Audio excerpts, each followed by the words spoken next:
The following podcast is part of the MindBodySpirit.fm podcast network. This episode is brought to you by Temptations Cat Treats. Your cat will come running for the perfectly irresistible Temptations Creamy Puree and Temptations Lickable Spoon Cat Treats. The best time to feed lickable cat treats to your cat is anytime. Feed by hand for a playful moment, in a bowl for a creamy treat, or as a topper to make mealtime fun. Visit temptationstreats.com to learn more. McDonald's meets the Minecraft universe with one of 6 collectibles and your choice of a Big Mac or 10-piece McNuggets with spicy nether flame sauce. Now available with a Minecraft movie meal. At participating McDonald's for a limited time, a Minecraft movie only in theaters. Wholeness means to me being in a state of joy. Wholeness means feeling complete, owning my authentic gifts. Wholeness is really connected. Everything is connected to everything. Wholeness is where we have access to all parts of ourselves.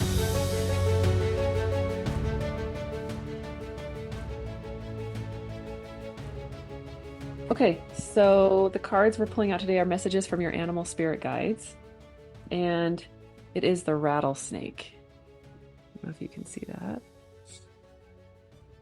And the message is the experiences that you're presently going through are initiation into fulfilling your purpose as a healer. So for those of you out there that may be feeling things that are a little trying, maybe, the foundation for compassion is an awareness that suffering is a natural part of life, whether through an empathetic appreciation of another being's pain or the experience of having suffered oneself. And which beings haven't all time felt pain or sorrow? That's kind of an aspect of living on this planet. A true healer must heal from the heart, no matter what technological, logistical, physical, or shamanic tools they use. The experiences that you're going through now or have just completed are all in preparation for you to open your heart to the suffering around you and do your part in alleviating it. You'll notice more and more how often your hands will spontaneously feel energized, experiencing a heat or tingling sensation. This is cool. This is a cool promise. Yeah. This is the power of spirit working through you. Allow it to guide you in whatever the focus of your healing is, whether simply placing a hand on the shoulder of a friend or more extensively in directing involving yourself in another being's health. So it's kind of like a rebirth and kind of I love the idea of initiation. Yeah. That is a cool word. Yeah, that is a cool word. You're right. You're right. And I think, I don't know, I feel like that fits perfectly with this book because I felt like this book is so leveled. Like if you just if you just read it like a little simple story and that's all that you got out of it, great. But there were so many deep things in this book that I just was, it just blew me away. It was so good. And it was hard to decide for me, it was hard to decide what to put in the woo-woo and what to put in just the explanation of it, because it was like, the reason why I love this is because of the woo or the background or the like symbolic. And we talk about, whenever we start these woo-woo episodes, we always talk about what we mean by woo-woo.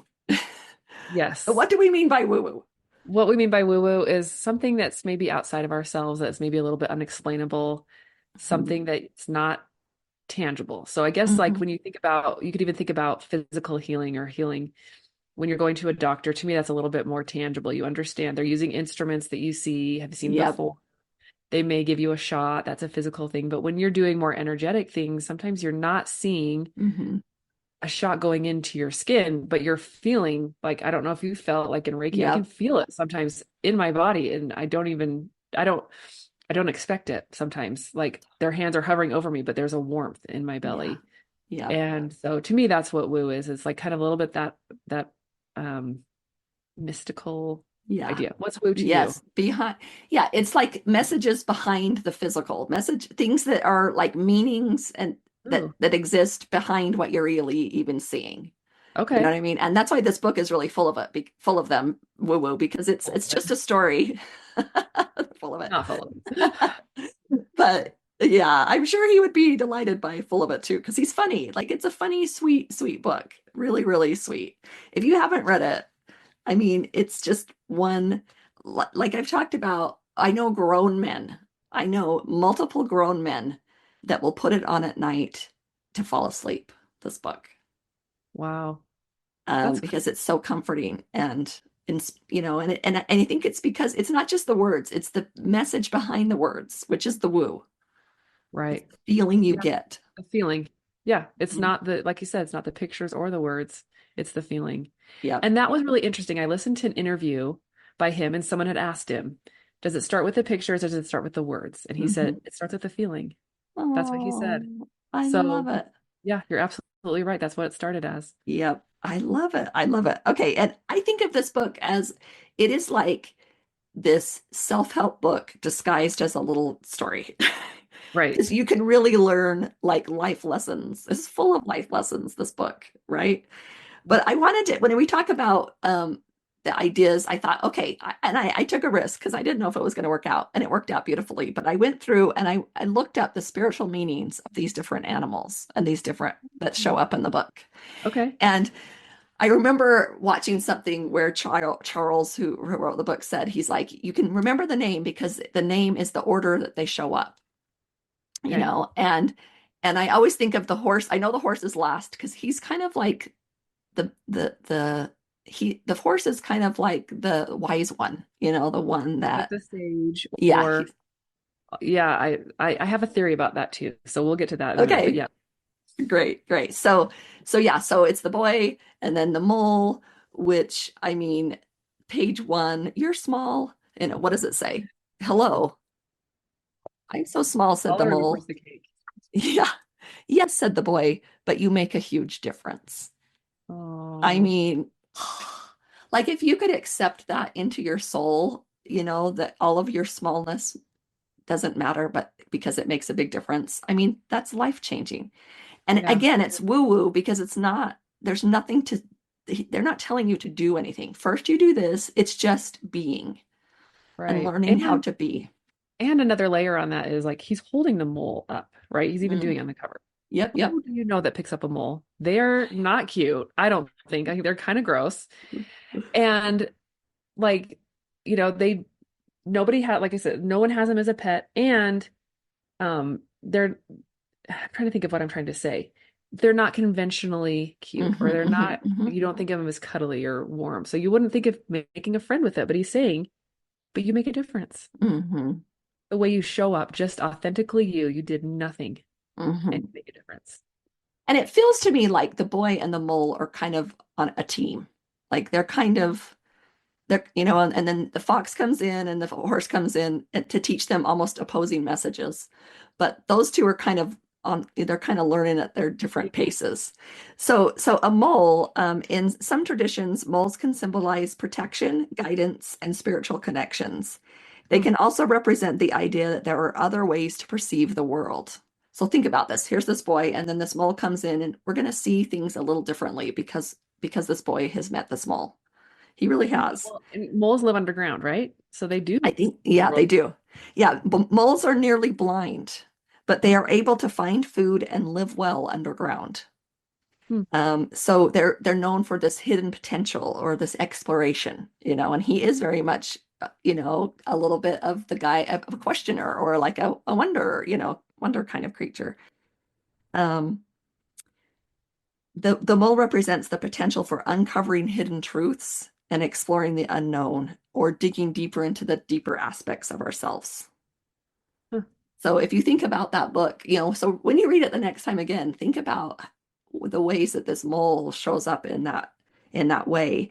And he's very much about transformation and renewal because the act of digging and burrowing can sometimes signal that transformation. You know, you're digging up the dirt, you're turning the soil over, it allows for new nutrients to go inside and it creates new pathways. This mole literally creates new pathways. To the And so, chagrin of everyone owner, yes. right. Right, to the chagrin, like to a fault, you know, to a fault, which is why he needs more than just himself. You know, he needs to learn from other people that think differently, but he has a superpower. He shows you different paths, right? Shows you what's under the surface. Yeah. Yep. And so he's very, very grounded. And so some ways that he shows up in this kind of way is asking, you know, looking for some transformation for this little boy when he asks, what do you want to be when you grow up? Right? He's challenging him to think about these kind of things. And, of course, the boy answers kind, which is so beautiful, right? Like, just so beautiful. Wouldn't you love that to be your first answer, or your kids? I mean, to have your kids answer that question, kind. It's magic. It's totally magic. I don't, Um, he also says things like, it feels good to get lost sometimes. That's one of his quotes, the mole, which is very symbolic of his being. And what does that mean? And this is the thing, is like, this is how this book is so special, because it's good to feel lost sometimes. You have to go deep to even begin to understand, what does that mean? You know what I mean? What do I think about that? They don't tell you what that means. Those are a lot of these one statement type of things in this book that just make you think, Right. I mean, what does that lost mean? Maybe it means uncertainty. And maybe it means, just the reflection or the time in my own head. You know what I mean? Like, what does that mean? And it also makes me think, what biases do I have around the word getting lost, or that idea of being lost? What does that mean to me? So it brings up all these kinds of inner feelings without hardly saying much at all. that's the woo of this book, right? The feelings under the surface, really. Right. Another way the mole shows this kind of symbolism is he asks, isn't it odd? We can only see our outsides, but nearly everything happens on the inside. This is such the symbolism of the mole.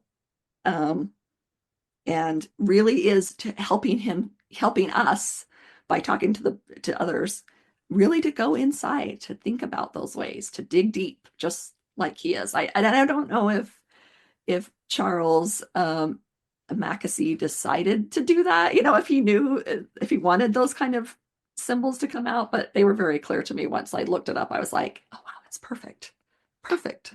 I don't know either, or if it was almost just like inherent in the mole and what the mole is, that it just came out that way. Because sometimes I think when authors are writing, and that sometimes the characters end up speaking for themselves, and it's like more than you can do. So I don't know. It would be interesting to ask him, like, did you feel like they took on a life of their own, lived to their true potential or their true character?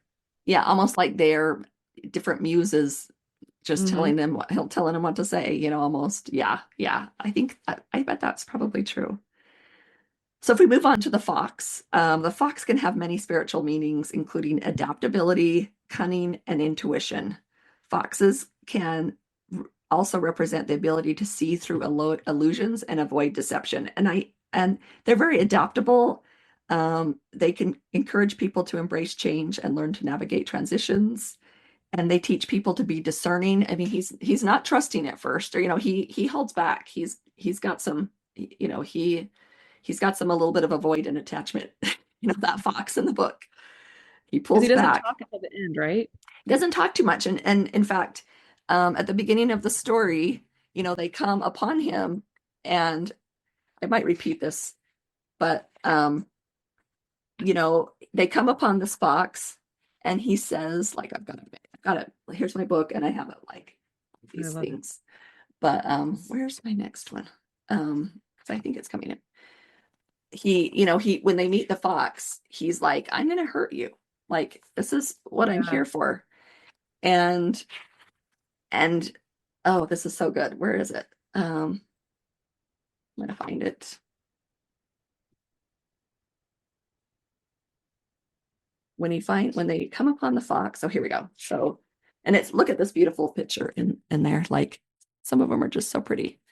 And there's so much in the pictures too. They say so much. And if you hear the it's interesting to listen to the audio version of the book, because he describes the pictures. They're very, very important to the story. So he'll sit and describe it.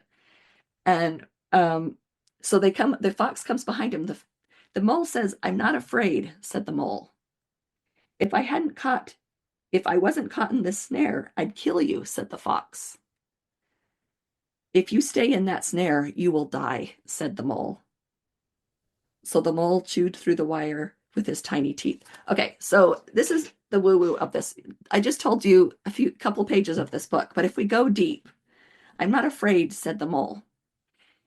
Here, what does that bring to mind? Like the fox is challenging you. I mean, it says in there, it's challenging this mole. He's challenging the boy.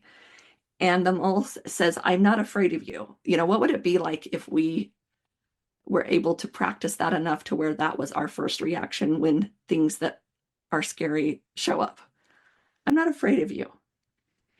And the fox, and that's the thing, is we want to not be afraid, and then that's just the end. But no, a lot of the times, those things that scare us, they come back and they say, if I wasn't caught in the snort, I'd kill you. Like, just because we're brave the first time doesn't mean, most of the time there's another challenge behind that, a lot of times.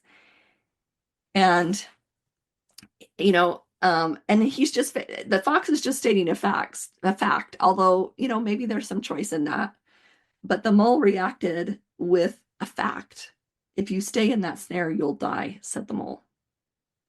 So the mole chewed through the wire with his tiny teeth. And then the next page, one of our greatest freedoms is how we react to things. Right.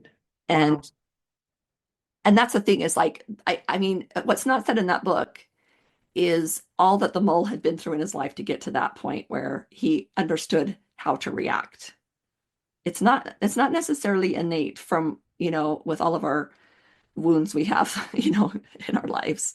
That's not always our first go-to, is to have the freedom to react. Normally we are just reacting reactively. Yeah.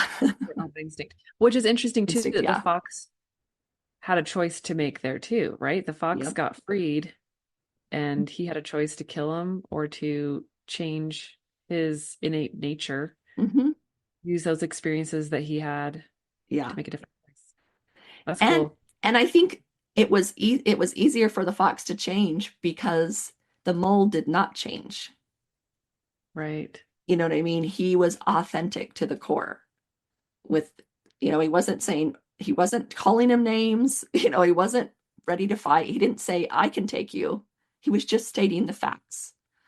And I think in communication, sometimes, that we take such a simple thing and make it very, very, very complex, And so, but in that little bit of this confrontation, it tells us how to react. I'm not afraid, I'm not afraid. And I know there takes work to be able to say that without a doubt, but then just stating the facts. Yeah. Stating the facts rather than, and then just holding, it was like he just held on to himself. He was fully embodied in himself. And that was really powerful. And it stopped the fox. The fox to do so. Right. The fox do the same thing. Yeah. Is anyone out there? Another salesperson enduring the endless search. Exhausting. If you want to get right to the right conversations, you need LinkedIn Sales Navigator. Whether you're looking for new leads or strengthening existing relationships at your top accounts, get right to the right conversations with LinkedIn Sales Navigator. Try LinkedIn Sales Navigator now with a free 60-day trial at linkedin.com/trial. That's linkedin.com/trial. Terms and conditions apply! This episode is brought to you by Walmart. New beauty is in bloom at Walmart, and it's all about springtime radiance. From Drybar, Tula Skincare, and hundreds more available online, Walmart has the premium brands you want and this season's on-trend products for flawless, glossy hair and hydrated skin. Big name beauty brands? Check. The things you love? Check. Find trending spring beauty and all you need to look and feel gorgeous at Walmart, on app and online. Some things work better together, like NARS's Soft Matte Complete Concealer and Radiant Creamy Concealer. Soft Matte Complete Concealer erases and blurs imperfections with full coverage. Then, Radiant Creamy Concealer evens and brightens with a luxurious texture and radiant finish. 2 concealers, 1 flawless look. Perfect for a no-foundation base. NARS, better together. Visit Ulta to shop now. At the beginning of the story, the fox is, like you said, weary, and he's reluctant to open up. He's very kind of quiet, and he's cautious, and he seems almost emotionally distant, like I said, like yeah. and he kind of just is expressing his doubts and fears, like, so like, for example, like at one point he says, I'm not feeling very brave right now, which is a huge step forward in vulnerability. But he's showing, this is how he feels. And he also says it's hard to be brave when you're only a little fox. Like his confidence level isn't that great, right? Which is why maybe this cunningness was his protector, right? This I'm going to kill you was like a protector. It was because it was trying to protect this, how small he really felt. But Wow. How often does that happen though? Like when you meet somebody who is wanting to attack you, it is because they are feeling small inside. I find that 100%. To be true. Right. And that's why it's like, so a lot of times we're looking for the right words to say in a confrontation like that, when really it's more about being really centered within ourselves. It's not about what we say, it's who we be that really makes the difference. We always like, that feeling of like when you're in this like you're in a confrontation and then you leave and then you think of, oh, I should have said that, like right. There's a Seinfeld episode where like that's all he can think about. I should have said this, and we do that. Like that's a normal human thing to do. But if we really slow that process down, and what we're feeling is we're feeling small and we want a way to have not felt small, or we want a way to, we really regret that feeling of smallness, you could say. And that's why we're like, oh, I wish I had that, because we don't want to feel small. But what's interesting is we don't work on the not feeling small. You know what I mean? We'd rather have the right comeback. And then we play this ping pong game with each other, because we're like throwing darts at, I'm throwing a dagger at you and you're throwing a dagger at me, and we're getting nowhere. I'm not feeling my biggest self in that kind of confrontation. And neither is the other person. Right. Well, and it's, I almost see it as like, we're feeling small. So we're like, well, if I can step on that person, then I can stand on them and feel better. But it never, I don't think it lasts. It doesn't. And it's just a programmed way that we react. Like it's not like everyone, everybody has to do their own inner work to move forward. It's not like we all kind of agree that's how it works. You have the better comeback. But at one point you just, that's why I love the four agreements, or the fifth agreement, especially, because that's what those books are about, is to stop agreeing. I'm not going to agree with that anymore. That's the way we're going to play. The pecking order is like where we just kind of are born into that, of like, it's just our natural inborn ideas. But then we realize, like, do I really want to live that way? And then we can decide, no, I don't. I want to, like you were saying, agree. Yeah. The competitiveness. And once we don't agree with that anymore, it changes. And so that was like my biggest takeaway from when we were traveling to Europe a few weeks ago, was just the different agreements they had. In the US, we have the basis of capitalism is that the market takes care of itself. Competition runs the market, which is great, right? It's great. Like that's a good thing. But it's interesting how to be in a place where that wasn't the value. Competition wasn't a value. And it was just different. And so it was interesting how to see, to be in that space for as long as we were, to really feel that difference, it's just an interesting thought. Like there's just, in a competitive environment, there's not this, let me pay attention to myself and be okay with myself. That's so interesting how like the theory of how our economy works trickles down into our personal lives. That's fascinating. Yeah. I've never really thought about that before. Yeah. I mean, how would it not? And that's the thing, is like, I don't know if we need to change, maybe, I don't think capitalism is the worst thing in the world, but it doesn't belong in our relationships. Right. It doesn't, competitiveness doesn't belong in our relationships. And I think that's kind of, I think that's a little bit of what that fox represents, is like, we're supposed to be enemies here. That's the rule. And the other people are saying, I'm doing something different. That, that mole's coming in, and, his pattern is, his message is, we're finding a new pathway. Right. So, but it's really interesting because over time in the book, the fox begins to realize the love and care that the boy, the mole, and the horse offer him. Like, all of a sudden he can see it, where, that didn't even matter before, right? And then he starts to see that they accept him for who he is. And this acceptance allows him to actually open up, and he's more willing to share those fears, like you talked about. And he realizes that being loved and giving love is the source of strength. So, with opposite of the competitive, right? It's like the unconditional love, which is like the opposite of this competitiveness. And he's able to say in this book, "You are loved, little one." That's a very different message at the end of the book. Then I'm going to eat you. I'm going to kill you. Another quote he said is, "I think it's good that we're all together, even though we are different." So even though he still is holding on to himself, it's not like he needs to become a mole. It's not like he needs to become a fox. He's realizing that his part is important too.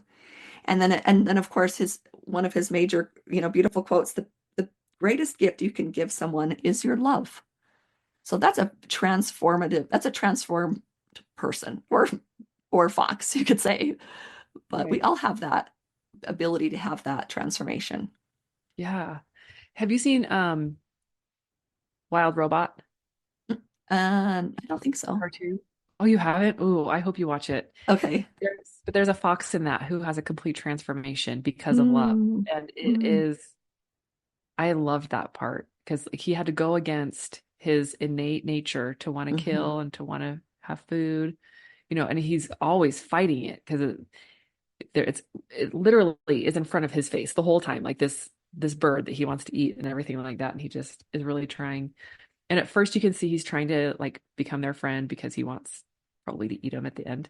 Yeah. But he really has this transformation at the end where he realizes that love is the best way. And you can look at it in different ways. Right. We can look at it from a nature standpoint and say like, well, that's not true because the food chain exists or whatever. But when you're looking at when we humanize it a little bit, or when we turn our lens, like we can see that it is possible to live in a higher way and live in that vibration of love and have your needs met. Yes. And that's the thing, is like, when do we know when to go against our nature, and when do we know when to listen to those nature? The answer is that because when we spend more time wondering if this is true or this is true, spend the time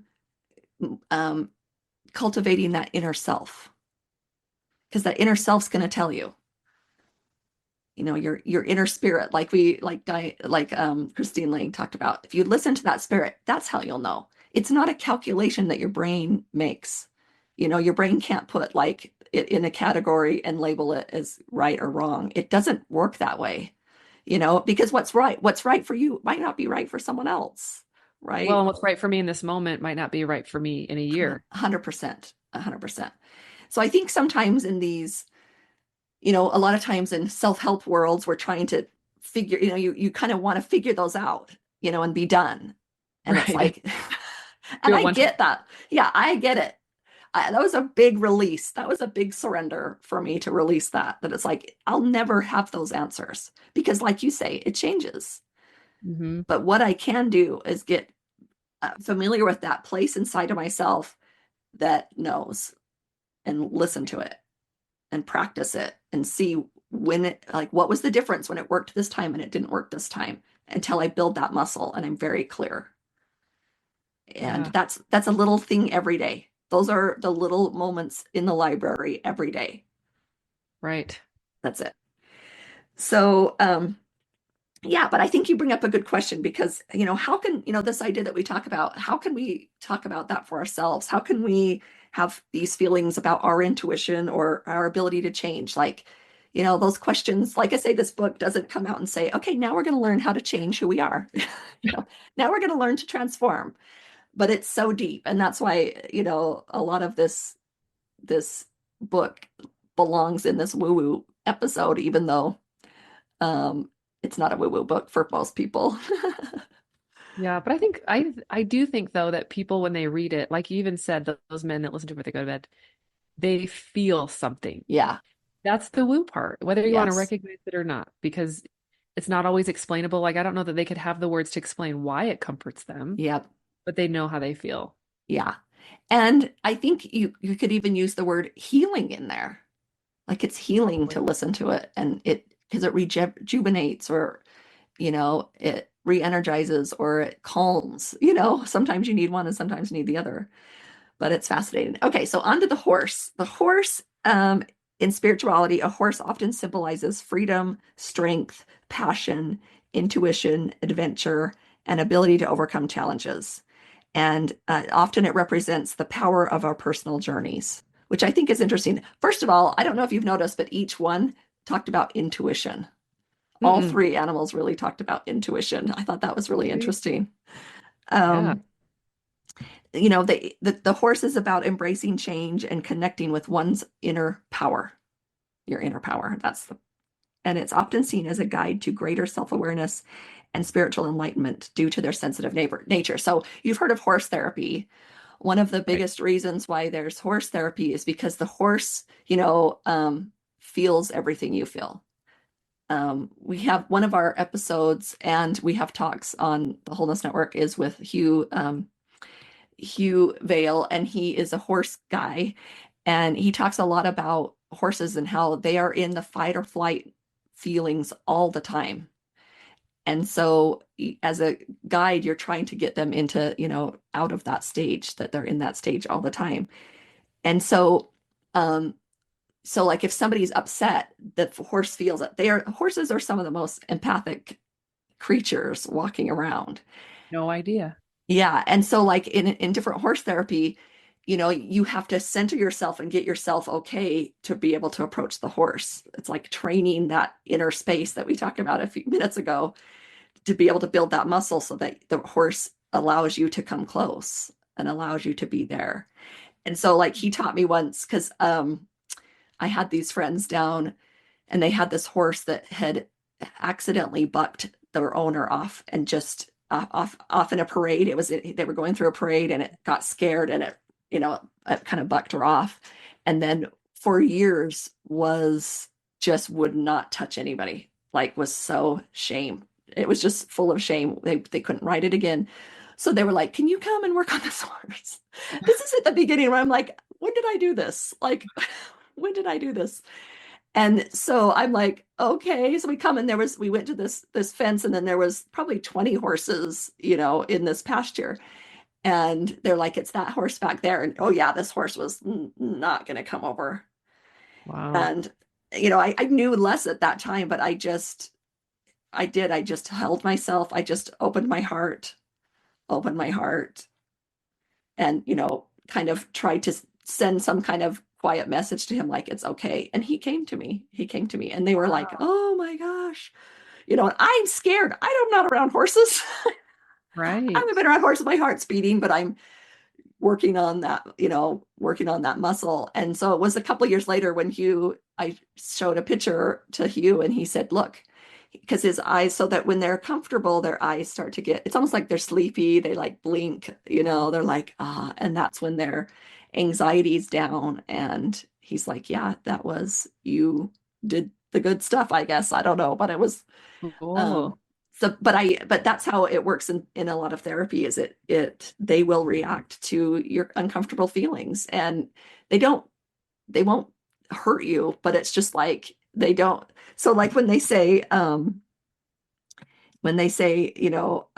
greater self-awareness, it's like, if you can't get on the horse, it's like, what's going on with me? Like they sense it. So you're like, okay, what's going on? And so they're really good at that. So like for people with anxiety, say, or in abuse situations, the practice is for them to feel calm enough in themselves to then approach the horse. So the horse isn't doing the calming. It's the person that has to be calm and then approach the horse. The horse is a mirror. The horse is the mirror. And so, and it's gentle. I mean, it's not mean, but it's just like, it's like we'll have to, Hugh does like a whole demonstration. It's really fascinating. And he takes people through like retreats where you learn a lot from this horse because they go through difficult things on behalf of their owners. You know what I mean? But anyway, it's a whole thing. It's been a long time since I've seen it, but yeah, there's probably parts of it where they're calming as well. But yeah, that's one of the biggest parts is that they sense the discomfort and maybe they might come up to you and try and help you if you're their person, kind of a thing. But I think about Jen and her horse, Jen Butler and her horse. Yeah, like she says, she's like during the most difficult times he was there, and they are loyal, and they support you, but they can feel everything that you feel, and yeah, you learn on this other level to like calm yourself because the horse won't do what you want it to do if you're not okay, all the time. Wow. So, and I wonder how like horses that take people on rides or meeting all these different people, I wonder how that works. I don't know, but all I know is we went on a mule ride, and I know a mule is different than a horse. But that mule was the hungriest mule I've ever been in with my life. She took a bite of everything she passed. And I was like, if there was an animal that embodied myself, it would be a hungry mule. You're like 5 hours later, we went like a block because we got to sit. I know. It's so true. And Steve was like, you need to just push the mule to go. And I'm like, she's having a great time. That's right. I love it. Yeah. Horses are known for their ability to sense human emotions, and then they have heightened empathy. So they do have some empathy, but it's a kind of a mirror relationship. That's all I have to say. But they can run long distances, so they represent resilience and the capacity to overcome. So that's the symbolism of the horse. And he shows this in his ways that when he says, when dark clouds come, keep going. That's the energy of the horse. Or sometimes you will never know the value of a moment until it becomes a memory. Like, can we just think on that for a minute? Like, doesn't that just like, again, like you could just ponder on that for such a long time. I look back at pictures of my babies when I was experiencing postpartum, and I didn't find joy in that moment, but looking at the pictures, like I do look back at that and think that was a magical. Yes, it's so true. He also says it's okay to not be okay sometimes, and then later, which I think is interesting, you will be okay, knowing when each one is needed. I think that's really wise because sometimes it's like it's okay to not be okay is the answer, and other times you'll be okay. Those are opposite things, but he knows when to say them at what time. That's a really good kind of sage thing for him to say, like we talked about.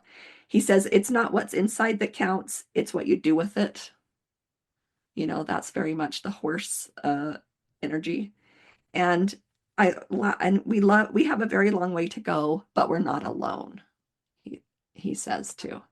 And I think that's too, like another thing that we don't let ourselves understand is like, it's like, when we have this feeling of aloneness, or when we have those competition, when we're in that mode of the fox, right? When we're feeling like the fox, it does seem hard. But when we have that, when that can be put aside, and we can be both vulnerable and strong, this, in different areas and different times, then it's not, then like the journey isn't so difficult. It's not like you're dragging, it's a different thing. So. Right. So just some of the things. So think about these. These are some of the, when I actually asked ChatGPT, I said, what are some woo-woo versions? I do this what are some woo-woo things in this book? And this is what it told me. The idea of oneness and universal love is a theme of the book, about being in the present moment and mindfulness. The energy of kindness and compassion. Inner wisdom and intuition, interconnectedness and co-creation, surrender and flow, healing and wholeness. Didn't give it any healing and wholeness, and non-attachment and freedom, Yeah, those are some of the woo-woo concepts of the book, which again, if you said, you'd be like, where? Because it's so beautifully told in a story. Yeah. It's so beautifully told in a story. Ooh, I love that. So can I give you my theories of like the characters? Mm-hmm. So as I was kind of trying to think about what the symbolism could be, and it always bothered me in English classes when a teacher assigned a certain symbolism to a poem because I just Yes. it's so individual. So this may not resonate with everybody, but I was thinking about the characters, and it seemed to me as if the boy was a symbol of us in our experience, and the mole is like the best friend, Mm-hmm. and like on the journey with us, there to like give us those zingers when we need, but also showing their own vulnerabilities and weaknesses, kind of, like with the cake or whatever like that. Like, I ate your cake. And you have to kind of say, like, okay, well, Totally. thank you, I guess. And then I felt the fox was a little bit like our shadow self, a little bit like Yep. that, not an enemy per se, but just those things about ourselves that we might not want to look at all the time. And then I felt like the horse was a little bit like a god, or like Mm-hmm. maybe more of a spiritual guide too. Mm-hmm. But that horse, we all, I don't know if we all, because I know that there's atheists that are okay with not having a higher being or something bigger than themselves. But I think Yeah. in a way they use the world or love as something that's bigger than themselves in the placeholder of a god or a higher power. But Right. I think we all need or long for the idea of a bigger power, something bigger than ourselves, to make things make sense, or um to make us not feel so alone, maybe. Anyway, Mm-hmm. I like I love thinking it. about symbolically how they show up in our lives. And I think that's what's so magical about the book is that's what I mean by layered. There's so Yeah. many layers to it that are unseen and they're very under the surface. So woo is what we're going to say. Woo.